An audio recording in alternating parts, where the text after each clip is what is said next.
جێگری پارێزگای مووسڵ لە ڕێگەی سەردانێکیەوە بۆ پەرلەمانی کوردستان لەگەڵ لێژنەی ناوچە کوردستانیەکانی دەرەوەی ئیدارەی هەرێم کۆبوویەوە و لا کۆبوونەوەکەدا تاوتوێی دۆخی ناوچە کوردستانیە کێشە لەسەرەکان کرا. دواتر و لە ڕێگەی کۆنگرێکی ڕۆژنامەوانیدا جەخت لە گەڕانەوەی ئاوارەکان بۆ شوێنی خۆیان کرا و ڕاشیانگەیاند ئاوارەکانی شنگال دوای ئاوارەبوونیان بەهۆی دۆخی ناهەمواری ناوچەکە نەگەڕاونەتەوە شوێنەکانیان. زیاتر ئێمە باسمان لەسەر شنگال کرد دۆخی شنگال ئەو ناوچە کوردستانیەکان هەمویان ڕەوشی لە ڕووی خەدەمات لە ڕووی ئیداری وەزیان زۆر باشە بەڵام ئەوەی گرنگە بەنسبەت ئێمە و لەگەڵ لجنەی ناوچە کوردستانەکان بابەتی شنگال بوو زیاتر باسمان لەسەر کرد. خۆتان زانن مووسڵێکێک بۆ لەو شارانە کە گەورەترین زەرەری پێگەشتۆ لە کاتی شەڕی داعشدا و گەورەترین زەرەر بە خوشک و برایانی ئێمەی ئیزیدی کەوتو ئێستا هەمویان زۆربیان ئاوارەنە. ئەو وەزعی ئێسەکە لە شنگالی ئێمە وەکو حکوومەتی مەحەلی دائیمەن داوامان کردووە لە حکوومەتی اتحادیکەوە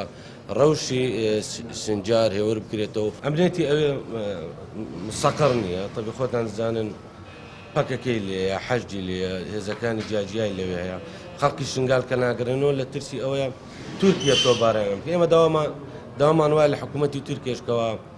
پەکەکە نەکاتە بیان و بێ هاوڵاتیانی ئێمە سیڤیلی ئێمە بکاتە ئامان جولیان بدا بەڵێ ئەمنێتی ئەوێ مستەقر نییە داوامان کردەوە هێزانە نەمێنێ بۆ ئەوی خەڵکی شنگال بگەڕێنەوە. لای خۆشیەوە ئەندامێکی لیژنەی ناوچە کوردستانیەکانی دەرەوەی ئیدارەی هەرێم دەڵێت بەهۆی ململانیە و ناکۆکیە سیاسیەکانەوە هاوڵاتیانی ئەو ناوچانە ناتوانن بگەڕێنەوە شوێنەکانیان. ئەمڕۆ لە لیژنەی ناوچەی کوردستانەکانی دەروی ئیدارەی هەرێمی کوردستان لە پەرلەمانی کوردستان هەرێک لە بەڕێزان سیروان ڕۆژبەیانی جێگری پارێزگای مووسڵ و محەممەد خەلیل قایمقامێتی شنگال ئامادە بوون لە نێو نیژنە بۆ گفتوگۆکردن لەسەر پرسی با بڵێن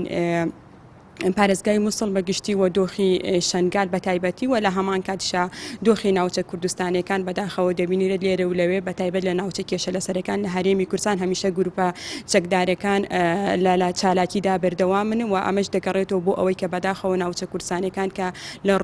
ڕووی ئەمنیێتەوە یاخود پاراستنی ئەمنیێتەوە لە ئەستۆی حەشتی شەعبیدایە بەڵام ئەوان تاکو ئێستاکە بەپی پێویست بەو هەنگاوە هەڵنەستاون کە هەم ماڵ و ژیان و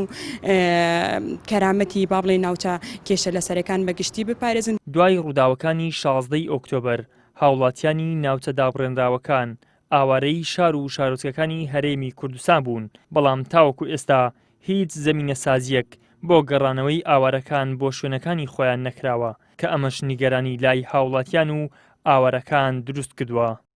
ئیدریس محەممەد کەناڵی ئاسمانی پەیام هەولێر.